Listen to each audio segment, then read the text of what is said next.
Il-ħadd it-tajjeb. Illum 5 ta' Marzu, it-tieni ħadd tar-Randan, nilqakom għal din il-quddiesa mmexxija mill-Arċisqof Charles Scicluna mill-Knisja Parrokkjali ta' Santa Marija, il-Gudja.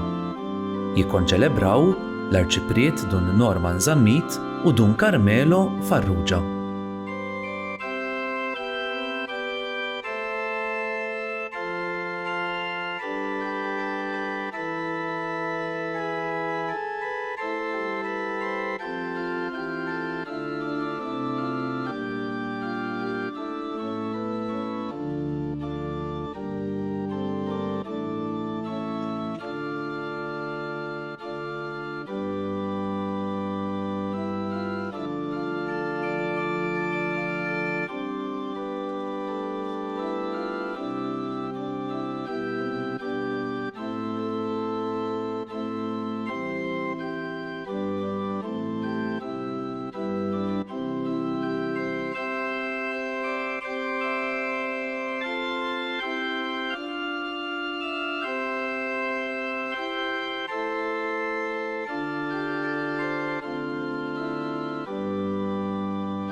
Bl-isem tal-Missieru tal-Ibenu tal-Ispiritu Santu, Amen.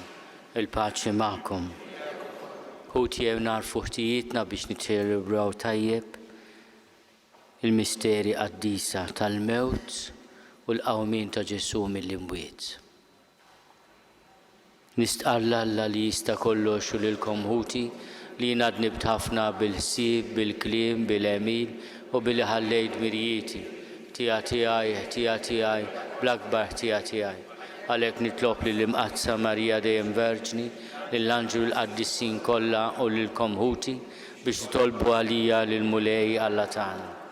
Jeħenna lina Alla li jista' kollox jaħfrilna dnubietna u jwassalna l-ħajja ta' dejjem. Mulej ħniena. Oh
jitolbu.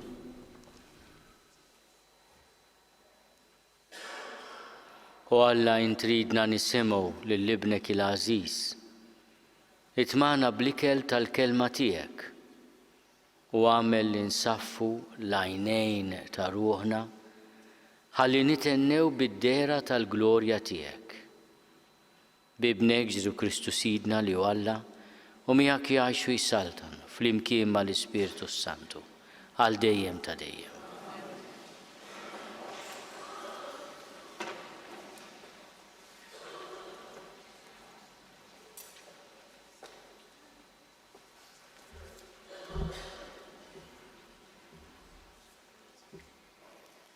Qari mill-ktieb tal-Ġenesi. F'dak iż-żmien il-mulej qal lill-Abram: Qum u itlaq minn artek, minn art twelidek u minn dar missierek lejn l-art li jien nurik. U jien nagħmlek ġens kbir, imbirkek u nkabbarlek ismek u inti tkun barka. Jien imbirek lil min ibirkek u nisħed lil min jistek. U jitbirku bik it-tribujiet kollha tal-art. U tela Abram kif kien qallu l-mulej. Il-kelma tal-mulej radoħar mill-Alla. Ħadkun mulej it-tieba tiegħek fuqna. Flimkien, ħadkun mulej it-tieba tiegħek fuqna. Sewwa l-kelma tal-mulej. Kollox bil-fedeltà huwa għamel. U jħobb id-dritt u sewwa bit-tieba tal-mulej mimlija l-art. Flimkien, ħadkun mulej it-tieba tiegħek fuqna. Ara, għajnejn il-mulej fuq dawk li jibżgħu minnu, fuq dawk li jittamaw fit-tieba tiegħu biex jeħilsilhom mill-mewt ħajjithom u jaħjihom fi żmien il-ġuħ. Flimkien. It-tieba tiegħek fuqna. Ruħna tixxenna għall-mulej u l-għajnuna u t-tarka tagħna. Ħadkun mulej, it-tieba tiegħek fuqna kif fiki it-tama tagħna. Flimkien. It-tieba tiegħek fuqna.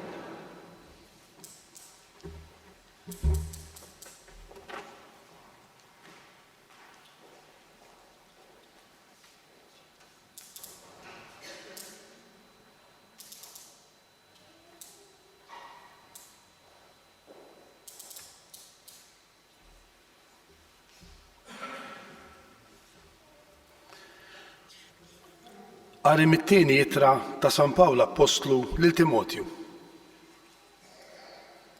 Għażiż, aqsam miegħi id-tbatija l-Evanġelju u wafda fil-qawwa ta' Alla li salvana u sejħilna b'sejħa qaddisa. Mhux għax qies l-emejjel tagħna, imma skont il-pjan tiegħu stess u skont il-grazzja tiegħu. Din il-grazzja tajilna qabel iż-żmien tal-eternità fi Kristu Ġesu. Imma deret issa permezz tad-dera tas-Salvatur tagħna, Kristu Ġesu, li qeret il-mewt u dawwa lil ħajja bla tmiem permezz tal-Evanġelju. Il-kelma tal-mulej. Il-wief għall-Evanġelju.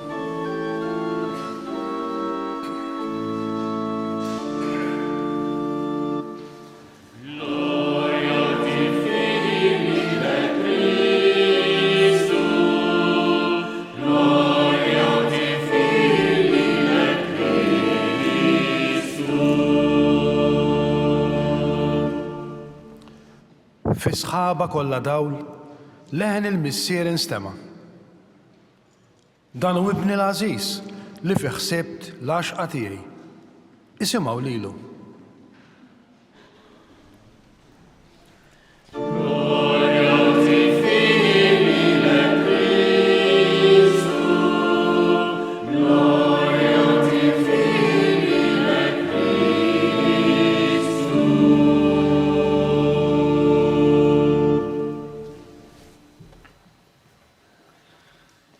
Il-mulej ma'kom. Armi l-Evanġelju skont San Mattew.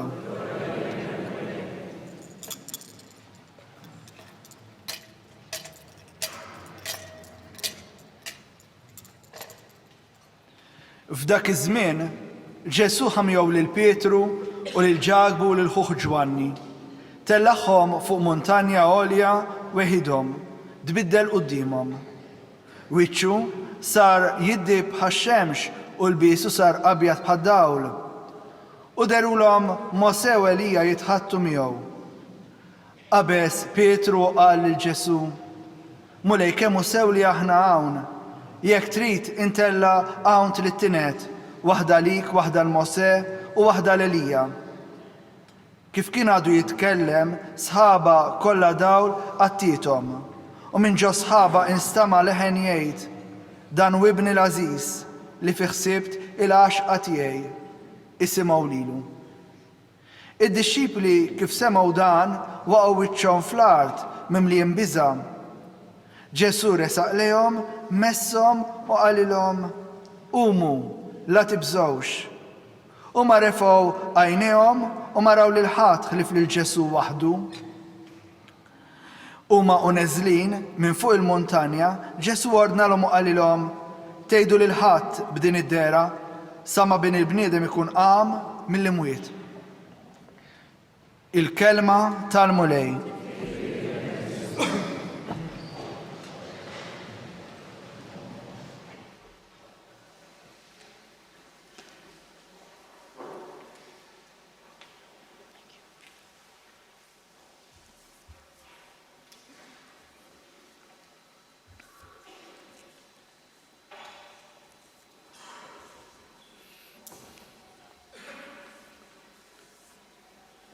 Huwa mument pjuttost intimu dan li għadna kemm smajna u li tant baqa' mnaqqax fil-memorja fil-ħajja tad-dixxipli li insibuh fit-tliet Vanġeli li jixbħu tanti xulxin li aħna ngħidulhom insomma kważi aħwa sinottiċi dawk li donnom għandhom l-istess erq, San Mattew, San Marku, San Luqa. It-tlieta jagħtuna r-rakkont ta' dik li aħna ngħidula it-trasfigurazzjoni minħabba dan il-verb li jintuża Ġesu tbiddel. San Ġwan fil-Raba' Vanġelu jagħtina ħjiel ta' din it-trasfigurazzjoni b'mod differenti. Imma x'inhi din l-esperjenza intima ta' Ġesu u għaliex? Propju naqrawha fit-tieni ħadd tar-Randan f'din il-mixja li bdejna fl-4 Tarmiet, diġà qegħdin fit-tieni ħadd tar-Randan u kull sena fit-tieni ħadd tar-Randan nisimgħu wieħed mit-tliet rakkonti tat-trasfigurazzjoni. L-ewwel nett itfakkarna li hemm leħen li jinstema' biss leħen li jgħidilna xi ħaġa żgħiża dwar Ġesu u jgħidilna wkoll xi ħaġa li indirizzata lil qalb tagħna. Dan hu ibni l-Ażiż li fih sibt il-għaxqa tiegħi, isimgħu lilu. Aħna u nisimgħu il-kelma ta' Ġesu fir-Randan u hija tradizzjoni antika li aħna wkoll nagħtu iżjed ħin għall-kelma ta' Alla f'dan l-istaġun qaddis bil-predikazzjoni, b'dak li aħna ngħidulhom l-eżerċizzji tant irtiri li jsiru fil-komunitajiet, sejħat li jagħmlu il-parroċċi tagħna biex wieħed jiġi u jisma' l-kelma b'mod iżjed profond. Da kollu huwa risposta għal din l-istedina li għamlilna il-Missier permezz ta' din il-vuċi fuq il-Muntanja Qaddisa. Dan hu ibni l-Ażiż, isimgħu lilu. Imma wkoll it-trasfigurazzjoni tatina ħjiel ta' żbuħija ta' Ġesu. It-tliet dixxipli Pietru, Ġagbu, ħuh Ġwanni jaraw li Ġesu isir jiddi bħax-xemx, ilbiesu abjad bħad-dawl. Hemm żbuħija li tant attirhom li Pietru jgħid kemm hu sew li aħna hawn. Jekk trid intella hawn tliet tienet. Waħda għalik u qed jgħid lil Ġesu, waħda l-Mosè u waħda lil Elija. Lil Ġesu u li dawn iż-żewġ xhieda li jidhru miegħu. Meta Ġesu jippreżenta ruħu bħala ir-raj tajjeb, irid jgħidilna wkoll li huwa raj lider li attirak. Għaliex it-tjubija hija wkoll kwalità li tattira, li tiġbidna leħ. U ħafna qaddisin tal-Knisja meta jieqfu quddiem din ix-xena u jistaqsu dan id-dawl, din id-dija bħax-xemx, dan l-ilbies abjad bliema qawwa ilibsu lil Ġesu. Ħafna minnhom jitkellmu dwar in-nar tal-imħabba. Hija l-imħabba li kapaċi titrasforma ħafna sitwazzjonijiet minn dak li għalina ifixkilna u jweġġana għal xi ħaġa jisbaħ. U jekk nistaqsu lil nfusna, imma dan li ġara fuq il-muntanja, tradizzjoni tgħidilna l-muntanja Tabor għalkemm il-Vanġeli ma jsemmux il-muntanja b'isimha. Imma dak li ġara lil Ġesu għalija xi jfisser. U jiena nixtieq nistidinkom u forsi nieħdu magħna dan il-ħsieb illum fit-tieni ħadd tar-Randan li huwa tradizzjonalment il-ħadd tat-trasfigurazzjoni. Aħna fis-sitta ta' Wissu mbagħad nagħmlu festa tat-trasfigurazzjoni. Nerġgħu naqraw dan il-Vanġelu proprju fis-sitta ta' Wissu. Il-messaġġ li nixtieq naqsam magħkom hija din it-tagħlima li jixtieq jgħaddilna Ġesu. L-ewwel nett li jekk aħna nkunu miegħu se jkollna qawwa li titrasfigura, tbiddel, titrasforma ħafna sitwazzjonijiet diffiċli f'sitwazzjonijiet ta' tama. Min jaf kemm hemm sitwazzjonijiet anke fid-djar tagħna, fit-toroq tagħna, fejn hemm id-tbatija, hemm tieħ il-qalb, hemm il-mart. U inti tidħol f'dan il-wied ta' dmugħ u tiltaqa' ma' ħafna anġli tal-imħabba. Mhux biss il-carers u l-familja u l-komunità. U l-imħabba titrasforma sitwazzjonijiet diffiċli f'esperjenza ġdida. Jiena meta naħseb żewġ persuni li jinħabbu ma tantx nieqaf fl-estasi tal-passjoni għax aħna nafu min natura tagħna l-bnedmin li dawk huma staġuni li jiġu u jmorru. Imma jekk tittara l-prova ħarija tal-imħabba, fittex il-mument ta' tbatija. U hemmhekk ikollok il-prova tal-imħabba. Żewġ persuni huma minn huma li jinħabbu. Tinduna li l-imħabba tagħhom hija vera meta dak li jkun jibqa' mill-persuna li jħobb anke fil-wied ta' dmugħ. A friend in need is a friend indeed. U jekk aħna nħarsu li Ġesu fi sbuħija tiegħu trasfigurat mill-imħabba tiegħu għalina u għall-missier, nirrealizzaw li dik l-imħabba se twaslu wkoll fuq is-salib, fuq muntanja oħra. Għax din il-muntanja tal-ġmiel tħares lejn il-muntanja tal-Kalvarju li fuq għatela imħeġġeġ bl-istess imħabba.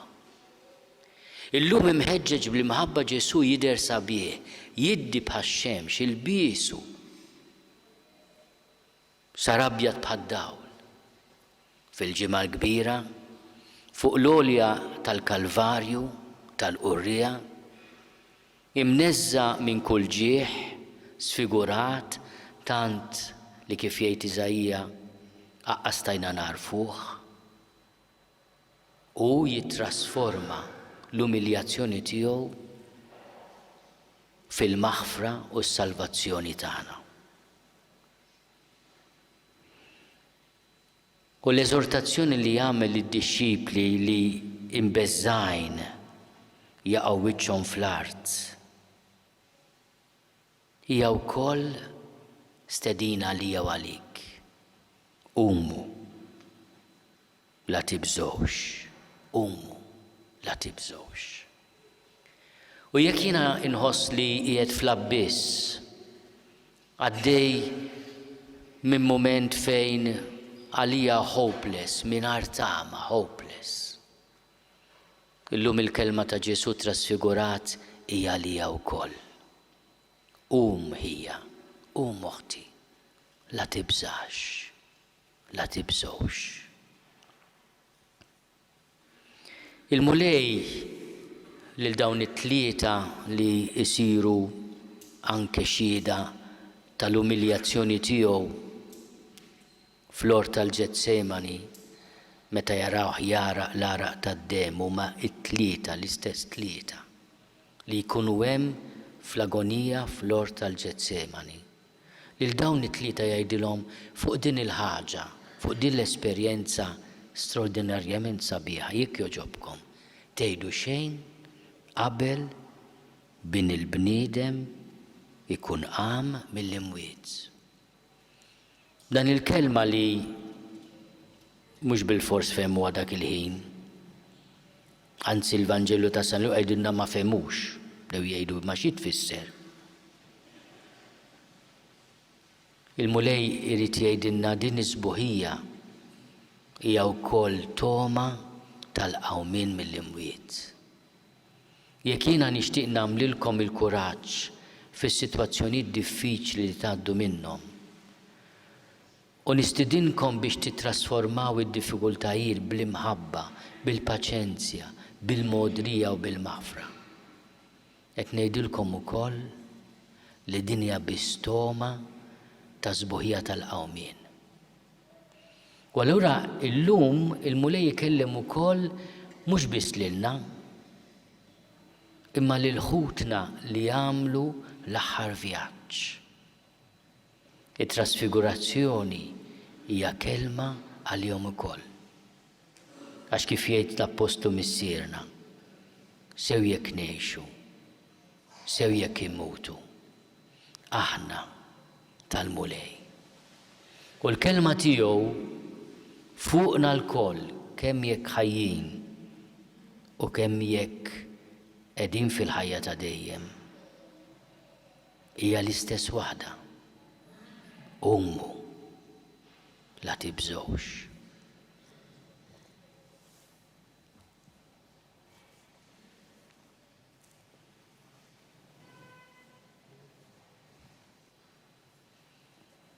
Jiena nemmen falla wieħed il-missier li jista' kollox li ħalaq is-sema u l-art, dak kollu li jidher u dak li ma jidirx. U f'mulej wieħed Ġesu Kristu, iben waħdini ta' Alla, imnissel minn missier qabel kull żmien. Alla minn Alla, dawl minn dawl, Alla veru minn Alla veru. Imnissel mhux magħmul, natur waħda mal-missier u bih sar kollox. niżel mis-smewiet għalina l-bnedmin u għal-fidwa tagħna. U ġisem bis-seta tal-Ispiritu Santu minn Marija Verġni u sar bniedem. Salbuh għalina bagħata taħt Ponzju Pilatu, miet u difnuh. U fit-tielet jum qam minn bejn l-imwiet skont il-kodba mqazza. U tela s-sema u qiegħed fuq il-lemin tal-Missier.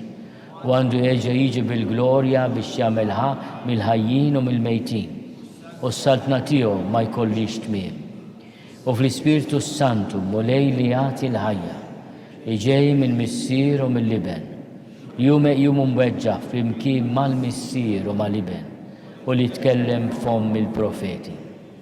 U fi Knisja waħda qaddisa Kattolika Apostolika nisqar ma'mudija waħda l-maħfra tad-dubiet u nistenna l-qawma mill-imwiet u l-ħajja ta' żmien li ġej. Amen.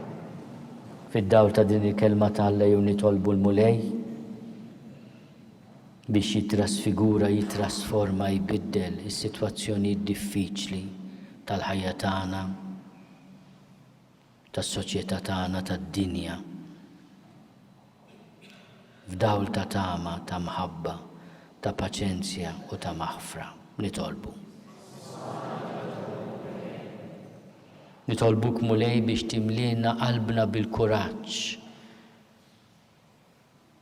Ma nibżgħu qatt mill-vjaġġ tal-aħħar għax inti fuq kull wieħed waħda minna tgħid il-kliem eżies ummu la tibżgħux. Nitolbu. Nitolbuk mulej tiftaħ il-qalb tagħna ħan nisemgħu il-kelma ta' ibnek u nagħmluha. Nitolbu. Nitolbu għall-parroċċi kollha tagħna b'mod speċjali illum għall-parroċċja tal-Gudja biex aħna nimxu fit-triq li twassalna l-lajt imqawwijin bil-kelma tal-mulej u mdawlin bid-dawl tal-imħabba tiegħu. Nitolbu. Nitolbuk mulej tilqa' talb tagħna u tagħtina dak kollu li għandna bżonn fir-ruħ u fil-ġisem bi Kristu Sidna.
Nitolbu ħuti biex is-sagrifiċċju tiegħi u tagħkom ikun joġob lill-Alla l-Missier li jista' kollox.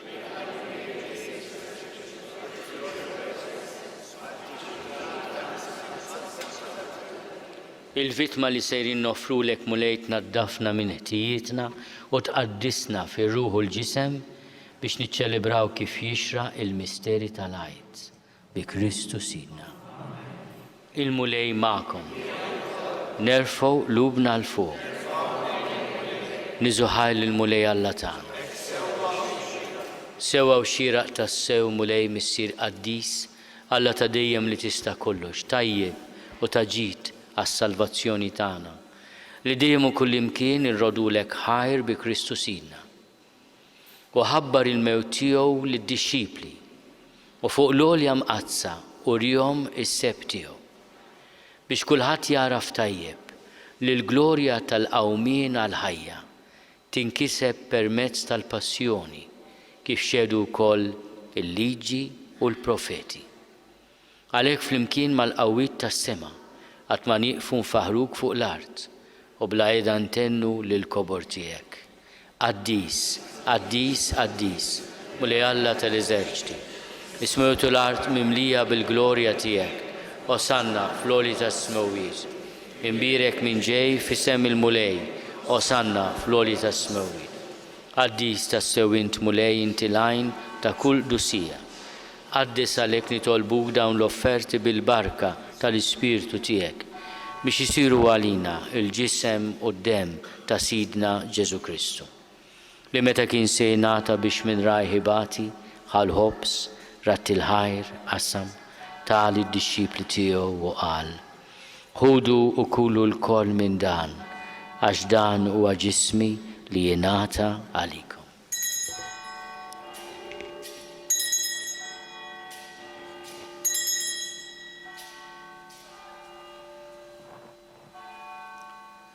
Ekku kol wara li klaħa l-kalċi reġerat il-ħajr, tali d-dixxipli tiegħu u qal: ħudu u ixorbu minnu l-koll, għax dan huwa l-kalċi ta' demmi tal-patt il-ġdid li jibqa' għal dejjem. Id-demm li jxerret għalikom u għall-bnedmin kollha għal maħfra ta' dnubiet. Għamlu dan tifkira tiegħi.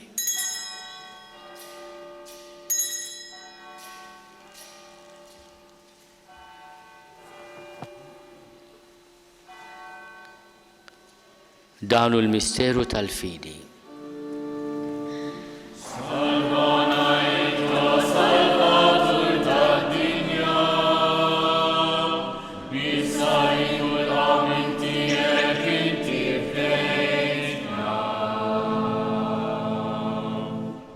Għalhekk aħna nagħmlu dan tifkira tal-mewt u l-qawmien ta' Sidna Ġesu Kristu.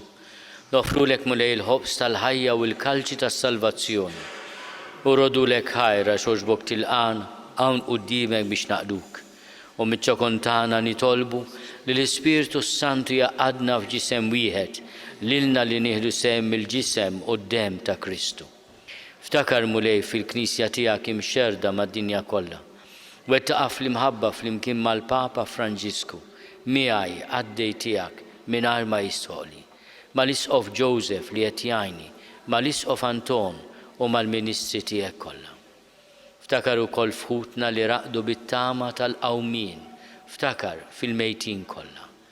Daħalhom quddiemek fid-dawl tas-seb tiegħek. Ħenna lina l-koll nitolbuk, għati lilna wkoll il-wirt tal-ħajja ta' dejjem. Flimkien mal-Verġni Mqazzom Malla Marija, mal-Arus tagħha San Giuseppe, mal-Apostli u l-Qaddisin kollha li jgħixu fil-ħbiberija tiegħek sa mill-bidu tad-dinja. Għamel li magħhom infaħruk u nsebħuk b'Ġesu Kristu ibnek.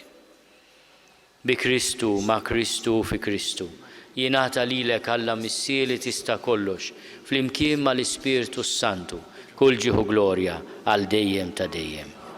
Ejjew nitolbu kif għallimna u ridna nagħmlu li ben ta' Alla Ġesu għas-salvazzjoni tagħna. Missierna li inti fis-smawwiet jitqaddis ismek tiġi saltnatek. Ikun li trid int kif is-sema hekk fl-art. Ħobżna ta' kuljum matina llum, aħfrinna dnubietna bħalma naħfru l-minu ħati għalina. La daħalniex fit-tiġrib iżda eħlisna mid-deni. Eħlisna nitolbuk mulej minn kull deni. Atina fit-tiebu ħnina tiegħek il-paċi fi żmienna biex inkunu ħielsa dejjem mid-dnub u mħarsa minn kull inkwiet. Aħna u nistennew u nittamaw ilena u l-miġja tas-Salvatur tagħna Ġesu Kristu. Mulej Ġesu Kristu li għat lill-apostli tiegħek, inħallilkom is-sliem, natikom is-sliem tiegħi. La tħares lejn ġunubietna, iżda ħares lejn il-fidi tal-Knisja tiegħek. Għati jasli mulaqda li intrid fija, int li tgħixu s-saltan għal dejjem ta' dejjem. Il-paċi tal-mulej tkun dejjem magħkom. Għatu l-paċi li xulxin.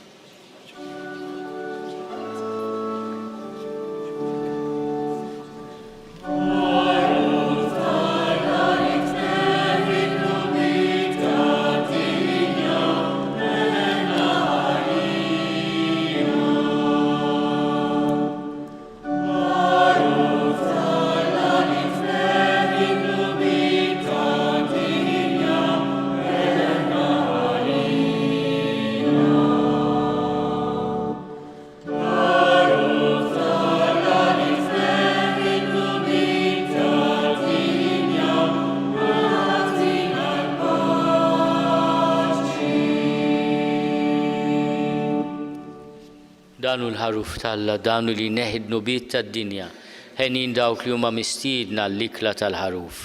Mulej ma jistoqlix li tidħol taħt is-saqaf tiegħi, iżda biss kelma waħda u ruħi tkun infejqa.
lill-Missier u lill-Liben u lill-Ispirtu Santu.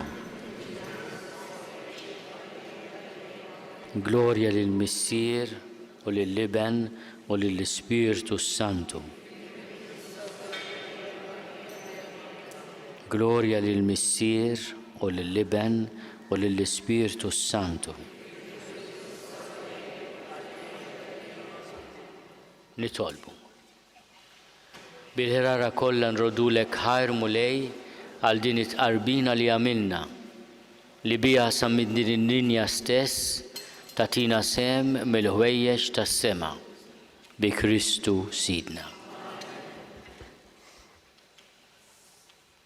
Kif tafu f'dan ix-xahar ta' Marzu id-Dusjat jew il-Papa Franġisku jagħlaq 10 snin minn li ġie magħżul bħala Papa u għalhekk nixtieq ħafna li nitolbu għal Papa Franġisku biex il-mulej ikompli wettqu bis-saħħa, bil-paċenzja, bil-għaqal u bil-qdusija. Fit-18 ta' Marzu jkun is-Sibt filgħodu fid-9:09 ta' filgħodu se nagħmlu quddiesa konċelebrata f'San Ġwan il-Belt talb speċjali għall Papa. Il-qudiem nerġgħu nfakrukom, anke l-ħadd li ġej nerġgħu nfakrukom, imma qed nafża minn issa biex dak li jkun min jista' jiġi San Ġwan il-Belt is-Sibt 18 ta' Marzu fid-9:09 ta' filgħodu. Nixtieq nirringrazzja ħafna lill-Arċipriet, lis-Saċerdot, insomma lil Don Karma u insomma ġifieri ma kont se ngħid saċerdoti lill-poplu kollu tal-Gudja li laqana hawnhekk għal din il-quddiesa ta' jum il-mulej, nitolbu ħafna xulxin biex il-mulej ukoll ibirek il-familji kollha lill-anzjani lill-morda kollha tal-parroċċa. Il-mulej magħkom. Iberikkom Alla li jista' kollox il-Missier u l-Liben u l-Ispirtu Santu. Morru fil-paċi ta' Kristu.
Naslu fit-tmiem din il-quddiesa mill-Knisja Parrokjali ta' Santa Marija fil-Gudja. Infakrukom tipparteċipaw fiċ-ċelebrazzjonijiet tal-parroċċi tagħkom il matul ir-Randan. Tista' tiċċekkja xemm fil-parroċċa tiegħek billi żżur is-sit ħinijiet.knisja.mt. Grazzi tal-li naqadtu magħna l dan il-mument ta' talb, nawguralkom il-kumplament tal-ħatti tajjeb.